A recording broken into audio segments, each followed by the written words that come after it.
In Pakistan, 17-year-old Hina is challenging tradition to complete her education. In Afghanistan, returning refugees like Maa Gul want the government to honour their right to shelter.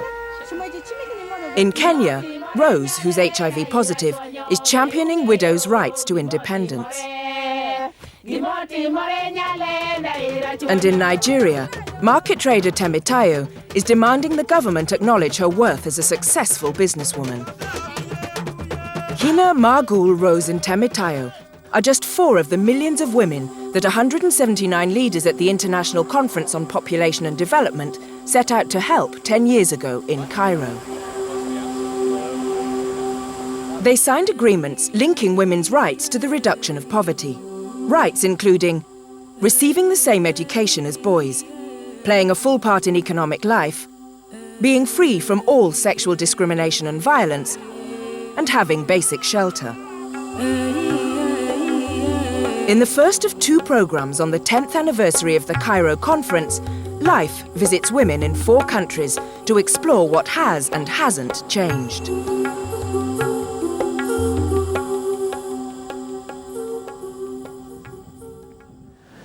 Women's rights are very closely linked because of what we call the feminization of poverty.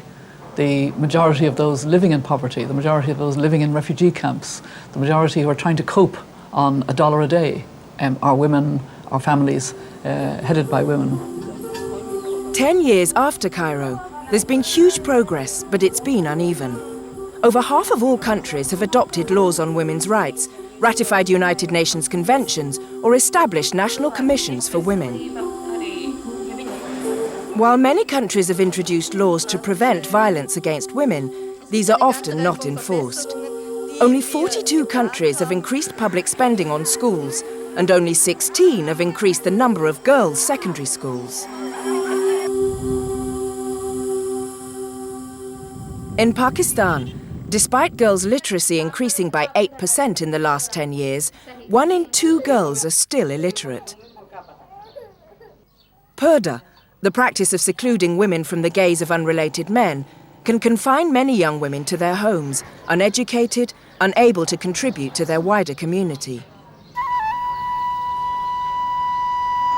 Hina lives in Kurangi, a poor industrial area of Karachi. The youngest of 5 sisters, she's the only one to continue her studies to college level. But Hina's the exception in a country where less than 1 in 5 girls complete secondary school. Sarina, Hina's mother, was left to provide for her 4 youngest daughters after her husband died 4 years ago. Sarina had never been to school. Although her in-laws pressured her to give up her house and move in with them, she refused, determined to maintain independence for herself and her daughters. They wanted her to sell the house. They said, "We'll get you a house, we'll look after you." But we thought, if they never helped us while we were here, what would they do there? At 17, Hina's now in her final years of secondary school. It was her mother who, only too aware of the vulnerability of being uneducated, persuaded Hina to finish her studies. My mother wanted at least one daughter to have a higher education. Before, to be honest, I wasn't so interested. But when I saw how keen she was, I also felt I must continue, at least up to 12th grade. I wouldn't be able to study further if my father was here. Definitely not at college level. He was very strict about Purdah. He wouldn't even let my sisters go out of the door, only I would come and go. Now it's essential. My sisters weren't that interested in studying. I mean, they knew he wouldn't let them study further, so they thought, why bother? The sisters support the family by preparing clips for shoes and handbags. They earn about 14 cents for every 450 clips. But economic independence hasn't been easy. Hina's eldest sister, Suhra, works in a factory, a first for this all-female household, but this was frowned upon by her extended family. They'd say, look, Iqbal's daughter is working. His wife is working. She's working in people's homes. I listened and listened. I kept quiet. Then I said, if you cover our daily expenses, I'll keep my daughters at home. Hina pays her college fees by doing some beautician work, but mainly by teaching local children at her home. Her determination to finish her studies means she has to venture out alone, and she's criticised as a result. Obviously, as I go to college, on the way, people talk. Let them. You should feel okay about yourself. I don't take these things too seriously. But the route, it's difficult, it's quite a distance. Once 2 boys started following me. I told them off myself.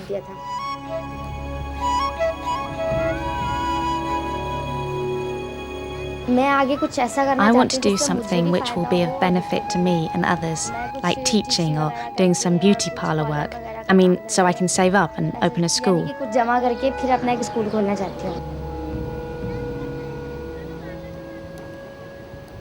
There has been progress at some level, mainly in getting the message out to women at grassroots level who, until this message comes to them, do not believe they have rights at all, or that they have a right to equality, or that their daughters have a right to education just in the same way as their sons. So getting that message out, networking, promoting education, particularly of the girl child, has been very important. Worldwide, while 9% more girls are now enrolled in primary schools, there are still 115 million children who don't attend school, and 3 out of every 5 of them are girls.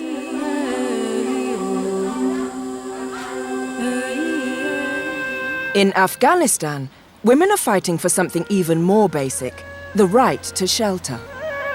As in other areas of conflict, 4 out of every 5 refugees here are women and children.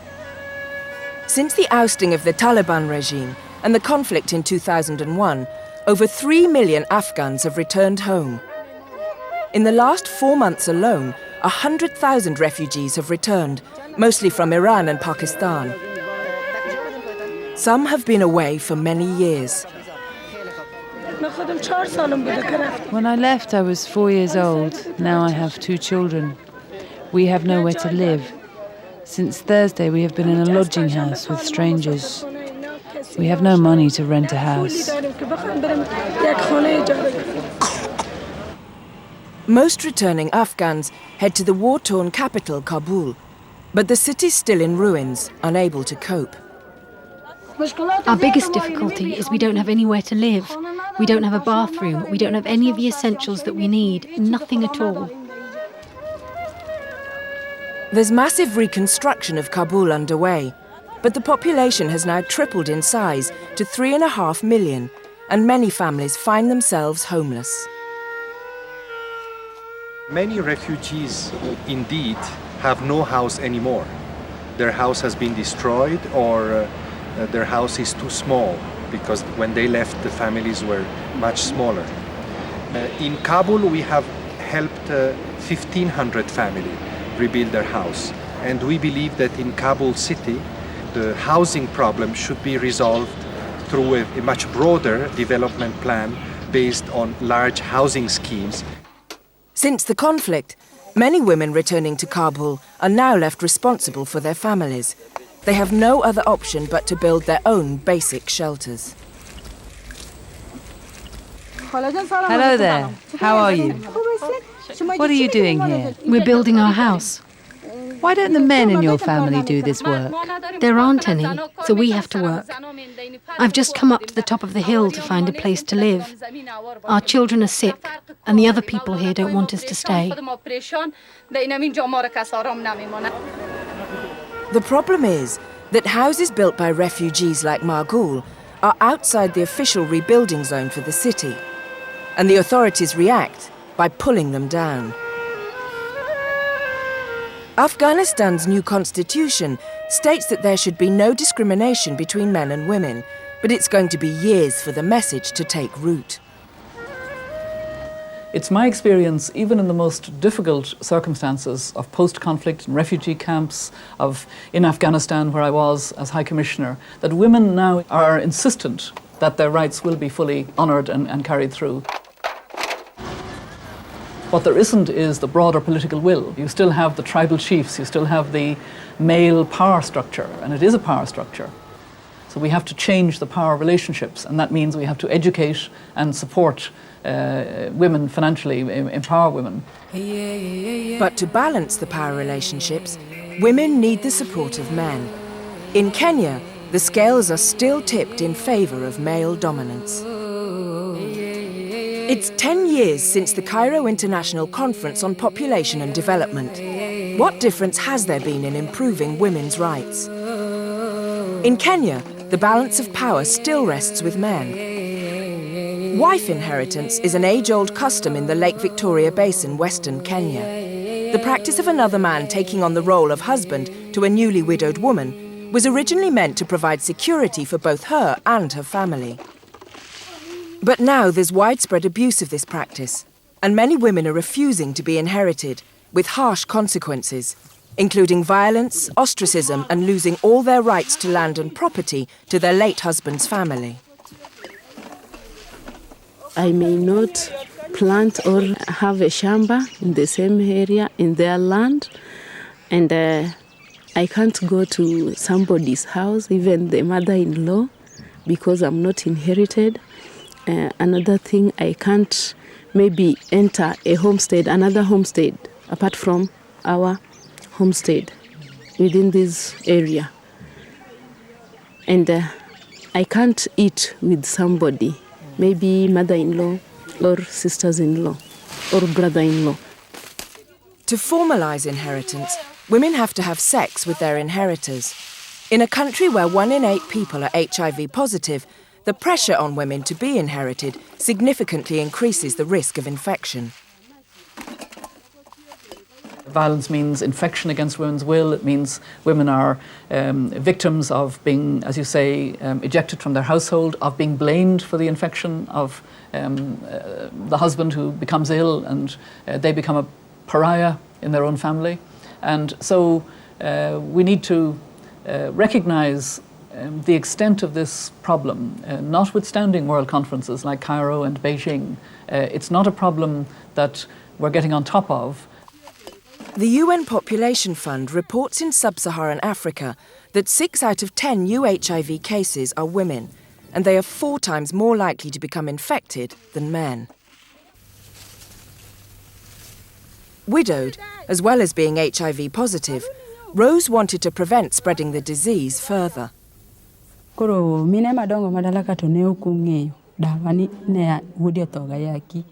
I knew, my elders didn't know that my husband died of AIDS.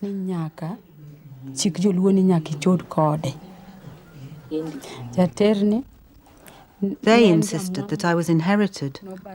My brother-in-law brought an inheritor to me, and then we gave him alcohol to get him drunk. We went to bed, and I put on a condom for him before we had sexual intercourse.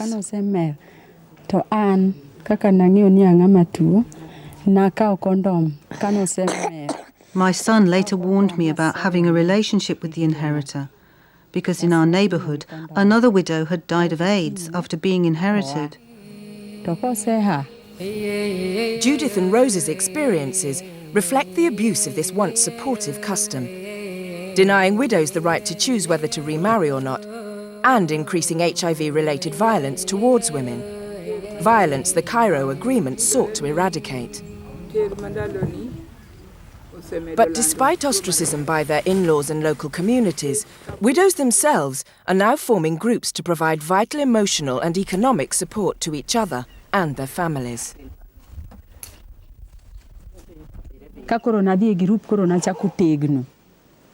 Ever since I joined this women's group, I am more active and stronger emotionally because we share experiences and exchange ideas. We console and encourage one another as we work together to earn a living. We are very empowered by being part of this support group.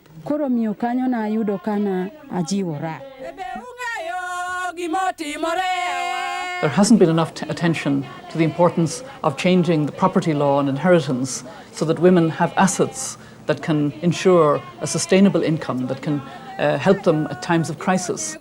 It's by empowering women in their villages, in the context of their local representatives, and ensuring that there must be change, having women reinforced in what they are determined themselves to do. But it also needs the parliaments to change the laws, but you can change laws and not have them implemented. It's implementation which is vital. Since Cairo, over a third of countries have introduced new policies to outlaw gender discrimination, but only 29% have backed these up with real laws. In Western Kenya, while wife inheritance remains legal, the government introduced a new family protection bill in 2003 in the hope it will stop the abuse of this custom. It's an important step forward, especially in the shadow of HIV and AIDS, where women like Rose are now responsible for nursing their sick husbands, taking care of orphan children, and providing for their households.